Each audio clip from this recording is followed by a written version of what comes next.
Hello, guys.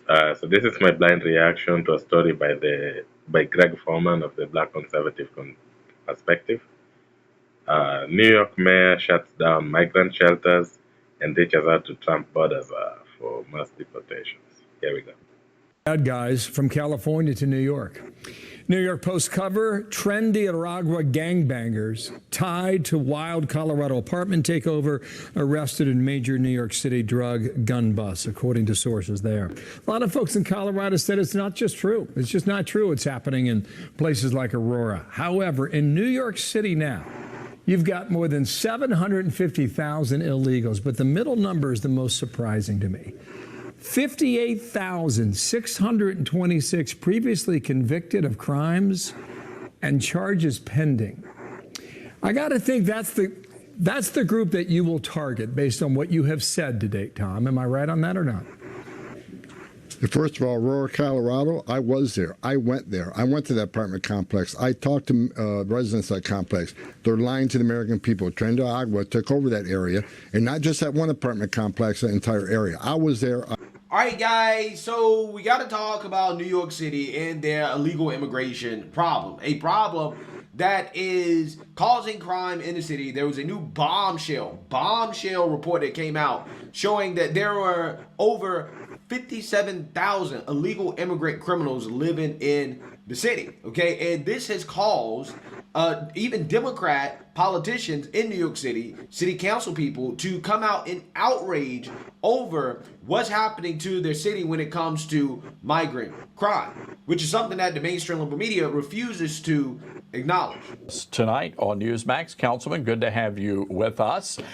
So what was it that finally convinced you we have to do something about the illegals? Well, I was sounding the alarm years ago, actually. I visited ICE State headquarters. It's near City Hall. It's not very hard. I'm a conservative Democrat, Todd. Listen to that one. There's a few of us left. But I did visit ICE headquarters a few years ago when Biden took office, actually. And they were sounding the alarm then that we got busloads of migrants coming in. What are we doing with them? We're going to have to pay for this? So I introduced a bill in the council, it's been about a year now, to actually roll back some of those sanctuary city laws. Unfortunately, it's not getting any traction with some of my Democratic colleagues. But again, I've been against sanctuary cities practically since their inception. Councilman, I'm wondering if your party gets it nationally. They got their butts handed to them in this past election cycle. Do they not understand that the American people across the board simply do not want to be supporting these tens of millions of illegals? No, they don't understand, and they think money grows on trees. Also, my colleagues, because when the Mayor Adams announced, hey, we can't keep footing the bills and keeping migrants in these hotels for a long period of time. So he kind of put a 60-day cap on their stays and then started to take away some of their Visa cards and benefits and food. And they're screaming bloody murder now in the council, New York City Council, the Democrats are. Again, I don't see eye to eye with them. I'm sort of on the outskirts along with a couple of other colleagues, but it's common sense, Todd, that we can't keep footing the bill. We can't keep asking taxpayers to pay for this. And by the way, do we really need 58,000 migrants who are convicted felons or have pending criminal charges against them? That's how many we have. Yeah, so you see now you heard that. Okay, now I love Newsmax, right? Because Newsmax, Todd Starnes, he did not hold back when referring to the so-called migrants, right? He said illegals, right? I just think it's hilarious to see a news channel refer to the so-called migrants as illegals, okay? Because most of the networks, including I think Fox News, they try to be politically correct about it, right? They try to say, oh, these are migrants. No, illegals, right? Illegals, okay? You just call it like you see it, right? And that's why I think Newsmax is awesome. So with that being said, you guys heard the Democrat from the New York City council, right? In which he basically said, listen, this stuff costs too much. It costs too much. And this is one of the reasons why Eric Adams is cutting back. I mean, there was another bombshell report that came out showing just some of the ridiculous spending that sanctuary cities like New York City and Denver are currently participating in when it comes to housing the illegals. Take a look. Fresh new glimpse at the massive amount of cash sanctuary cities have soaked up on people who are not American citizens. Both Denver and New York City are spending hundreds of millions of U.S. taxpayer dollars. So the citizens are paying all that money for people who are not citizens. And you won't believe where some of the money is going. New York City effectively paid $220 million to Pakistan in order to rent the Roosevelt Hotel as a full-time shelter for people who were not citizens, who many of them came across our border illegally, but they're here. Vivek Ramaswamy is going after this with this quote. A taxpayer-funded hotel for illegal immigrants is owned by the Pakistani government, which means NYC taxpayers are effectively paying a foreign government to house illegals in our own country. This is nuts, end quote. Now let's just go on over to the sanctuary city of Denver. According to one nonpartisan research report, the city has spent more than $356 million on its migrant response since December of 2022. That comes out to nearly $8,000 per migrant and 8% of the city's total budget. Yeah, so what you have here is an interesting situation developing among sanctuary cities, right? You have some sanctuary cities, like, for example, Denver and their woke mayor, they're coming out and doubling, tripling it down, right? They're saying, well, we don't care if this is bankrupting our city. We don't care how much it costs us. We are willing to go to jail to protect our illegal immigrants, right? We want to protect them at all costs. And they're refusing to work with Border Czar Tom Homan to deport the illegal immigrants, right? To do something about the crisis. And then you have states like California who are Trump-proofing their states, right? They're going out of their way to say, not only will we refuse to work with the Trump administration in order to deport the illegals, but we're going to use taxpayer funds in order to help them fight against legal cases that are brought against them. Take a look. You know, we're not going to utilize state and local resources to do the federal government's job for them. And so if it's legal assistance, legal advice, legal support, that's just the California way. We embrace our diversity. Our diversity is what's made our communities thrive and our economy thrive. And so we will assist families against the threats of the Trump administration. There it is, that last line, will assist families against the threats of the Trump administration, of which you will soon be a part. Here's California 4 years ago. Here's California today. Look at that red shift. But there is still plenty of blue if you want to run and hide, Tom. What's going to happen? These people never learn anything. This is just ridiculous. Okay, if they're going to resist, let them resist. Let's see how far the 25 million takes them against the full force of the federal government with the full support of the people. The vast majority of the people that voted for this. Also, any sanctuary state or city that does this should obviously automatically get no federal funding. Fund yourself. Let's see how long you last. Well, look, we're not asking local law enforcement to be immigration officers. We're asking them to just, like, for instance, the jails. No, let us in your jail. Let us in your publicly funded jails to take custody of an illegal alien that you decided to lock into a jail cell because obviously he's a public safety threat.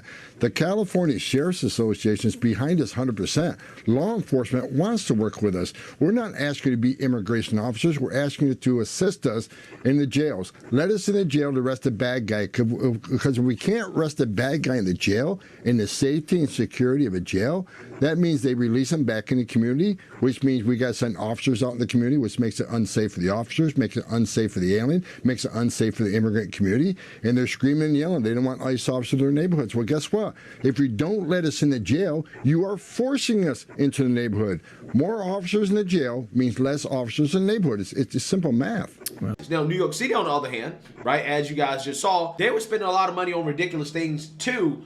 But Eric Adams has shown a willingness to work with President Trump. In fact, as you guys saw at the beginning of this video, he reached out to Tom Homan, the Border Czar, and said, hey, let's work together, right? He wants to talk. They want to cooperate. I saw.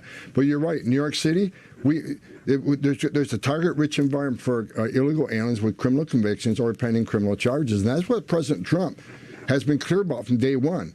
Right out of the gate in the deportation operation, right out of the gate, our priorities are public safety threats and national security threats. So I hope that every elected mayor and elected governor will agree with us that public safety threats need to be removed from their communities. On that point, Tom, does it appear that the Democratic mayor in New York, Eric Adams, a former cop, is ready to work with you? I hope so, because I've just been notified he wants to sit down and meet with me. I'm willing to meet with him. I'm willing to meet with anybody to help make their community safer. Because again, prioritization out of the gate is public safety threats. Work with us on that. It makes your community safer. It keeps my officers safe. It keeps the community safe. Let's work together and get this done. When's that meeting happen? I haven't responded yet, but I'll respond this week. Okay, we'll be in touch with you and him. Tom Homan, thanks. Maybe you can come on together, and we'll have it out. Thank you, sir. We'll talk later in the week. Tom Homan, thank you. Hopefully he wants to cooperate on the mass deportations, because Eric Adams is making moves to suggest that he's done, right? He actually really is attempting to clean up New York City and their illegal immigration problem, and he's willing to work with the Trump administration to do it. And in fact, he is closing down more migrant shelters as we speak. And this comes after he rolled back the food stamps program for illegal immigrants. Okay, you remember he was handing out Visa debit cards for the illegals because they didn't like the food that New York City was paying for them to eat, right? So they were like, okay, well, we're just going to give you food stamps so you can buy your own food. Yeah, he rolled that back. Okay, he's also been rolling back a bunch of other programs as well, too, and spending. And now he's shutting down more shelters, as it seems as if him and Border Czar Tom Homan are about to meet. And that is where things are going to get interesting. So without further ado, let's go ahead and get into this. With the closure of multiple migrant shelters and more that could be shutting down soon, while the number of migrants arriving in the city has dropped, political reporter Marcia Kramer reports the city still needs to address the needs of these families. Fearing the Trump administration will cancel the federal lease for the 10 complex at Floyd Bennett Field that houses 1,800 asylum seekers, the Adams administration is looking for alternate sites for the families who live there as officials move to close other emergency facilities. We're going to continue to make sure that we are protecting those that need protecting. All this comes as the number of migrants entering New York has fallen. During the week of November 18th to the 24th, 400 people entered the shelter system, but 1,200 left, a drop of 800 in 1 week. This compares to January, when the city was getting about 4,000 new asylum seekers each week. It's been about 20 weeks that I believe that the census has been going down. So we have been planning to close sites little by little. In the last month, the city has closed 11 shelters, 1,800 rooms at places like the Americana Inn on West 38th Street, the Voyage Hotel in Long Island City, and the Hotel RL in Brooklyn. But that's not all. There are also plans to close upstate hotels in Albany, Dutchess, Erie, Orange, and Westchester counties that currently house 900 asylum seekers. Randall's Island, which has about 2,000 migrants, is scheduled to close in February. It's saving the city a ton of money. We've been able to save over $2 billion. So to me, that's the real story here. And now we're going to continue to manage this crisis and make sure that we're able to downsize. The Legal Aid Society is also concerned about Floyd Bennett Field and whether it could be the target of immigration raids. The Legal Aid Society would obviously like to. They better not be closing these things just to scatter the migrants around so they can't be easily found. But either way, if that's the game you want to play, pay for it yourself. These people have just been operating sanctuary cities in a time where the federal government tolerates that madness. Let them try in a time where federal government doesn't tolerate it, doesn't fund it, doesn't facilitate it, no midnight planes from nowhere. Let's see how easy they still find it then. To see the site close and for families to be rehoused, ideally close enough to their children's school so that they're not completely just displaced from the neighborhood. President-elect Donald Trump's new designated border czar says he wants to meet with Mayor Adams to discuss the migrant crisis at City Hall. I'm Marcia Kramer, CBS News, New York. Yeah, so you see, now you heard that, okay? Apparently, Eric Adams wants to work with border czar Tom Homan, which is something that I 100% support, okay? And I have been talking about this since it first came out, like speculation came out that Eric Adams would be open to working with the Trump administration, that he was taking a U-turn when it comes to the illegal immigration crisis in his city. It just makes too much sense, right? It makes way too much sense for it not to happen, okay? Eric Adams needs a pardon, right? He needs a Hunter Biden, okay? He needs Trump to do what Joe did for Hunter, okay? But to do it for him, okay? He needs that, okay? But also on top of that, he needs to rebrand himself politically, right? He needs to understand that if I want to continue my career as a politician, right, I'm going to need to make a rightward turn, right? I need to essentially come back towards the middle. Now, he ran that way in the New York City election. However, I don't think he's governed that way. I think he has come out to be a lot more far left on certain issues, like, for example, illegal immigration, than he had suggested when he was running for mayor, right? So again, the guy has been somewhat of a surprise, but I think he sees the writing on the wall that a lot of Democrats don't see about their party, which is that they're too far left, right? And I think that he is going to work with border czar Tom Homan to clean up the illegal immigration problem, because it will be a W for him, it will be a win for him politically, and it will be a win for President Trump, right? Can you guys imagine the victory lap that Eric Adams and Trump could take if they actually cleaned up New York City?